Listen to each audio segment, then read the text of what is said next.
сакам повторно, по не знам кој пат, да побарам од господинот Талат Џафери во најбрз можен рок да свика итна седница во согласност со деловникот и во согласност со барањето од најмалку 20 пратеници, а во врска со најавеното потпишување на договорот со соседна Република Бугарија. Воедно да подсетам дека во текот на вчерашниот ден, пред потпишување на договорот, Бугарското собрание имаше можност да го разгледа договорот и да даде препорака, односно да гласа и да ја даде насока на нивната влада како да постапи. Сметаме дека добро соседството со соседна Бугарија е стратешки значајно прашање за Република Македонија и затоа одговорноста во овој процес треба да биде споделена и заедничка.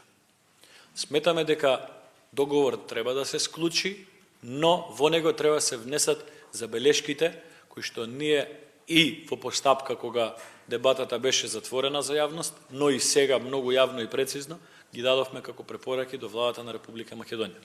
Затоа е битно и неопходно таквата итна седница да се случи пред најавеното потпишување на договорот, заради тоа што после тоа се губи смислата на одржување на итна седница. Собранието треба да има можност да влијае и на квалитетот на договорот со соседна Бугарија. Тоа е една работа. Втора работа, би сакал да најавам дека пратениците од ВМРО ДПМН и Коалицијата за подобра Македонија, иако во моментот имаме 7 точки на дневен ред на седниците на Собранието на Република Македонија, од кои 6 закони и една информација, онаа за депонијата во Струга. И иако ниту една од нашите точки досега не го виде светлото на денот, односно не дојде на дневен ред да се расправа во Собранието, на тој начин некако чувствуваме дека нашите теми не се приоритет, дека единствени приоритети во Собранието се законите и иницијативите предложени од владачкото мнозинство, односно од владата. Иако така се однесува мнозинството и господинот Џафери, сакам да најавам дека во следните 2 недели ние имаме подготвено нов пакет од 8 закони, кои што тангираат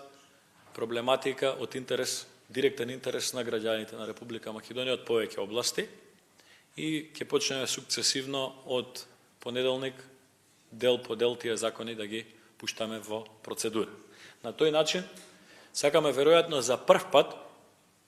во поновата парламентарна историја на Република Македонија да покажеме што значи вистинско действување во интерес на граѓаните. Ние никогаш нема да ја прифатиме улогата да бидеме голи критичари и само критичари, како што беше Социјалдемократскиот сојуз во претходните мандати. Ние интензивно,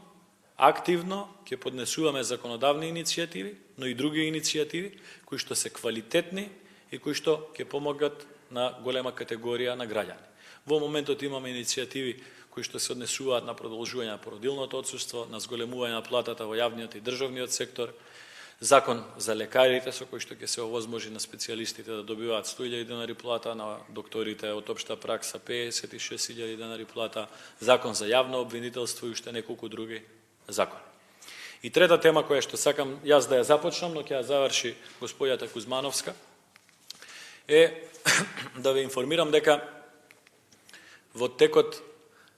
на вчерашниот ден, поточно сношти, заврши расправата на Комисијата за финансирање и буџет,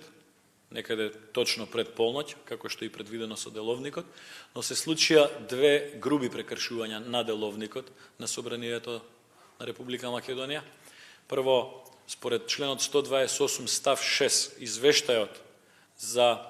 работата на Комисијата за финансирање и буџет и на секое друго работно тело е единствено надлежен да го подпише председателот на тоа работно тело и да гарантира за веродостојноста. Според нашите информации, таков извештај е подготвен, но е подпишан од неовластени лица, односно од членови на комисијата, пратеници од парламентарното мнозинство, иако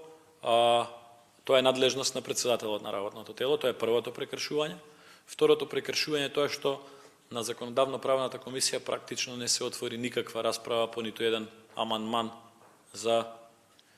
ребалансот на буџетот на Република Македонија. Покрај тоа, должен сум да ве информирам дека беа разгледани само 62 амандмани како плод на ефективното и активно и нескриено блокирање од страна на пратениците на мнозинството со пријавување на огромен број реплики и дискусии, да не се отвори можност да се дебатира за секој амандман поотделно. И најстрашното, или најжалното, 62 пратеници кои што се мнозинство во ова собрание одлучија да не прифатат ниту еден единствен амандман од вкупно 706 поднесени од наша страна, односно близу 800 од сите опозициони пратеници, и им оневозможија на други 58 пратеници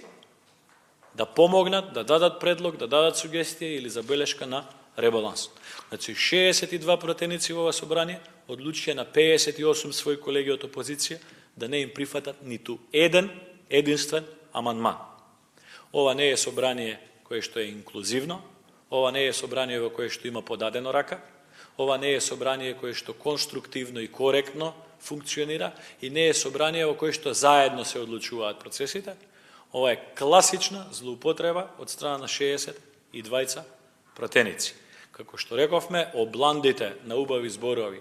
си се само обланди и си се само убави зборови, но во реалноста и господинот Џафери и парламентарното мнозинство воопшто не респектираат нити најмалку нешто од она што ветува на почетокот. Ова е само уште една од многуте причини зошто била исправна одлуката ние како пратеници да формираме 10 пратенички групи и да се бориме за наш било каков простор на действување во ова собрание.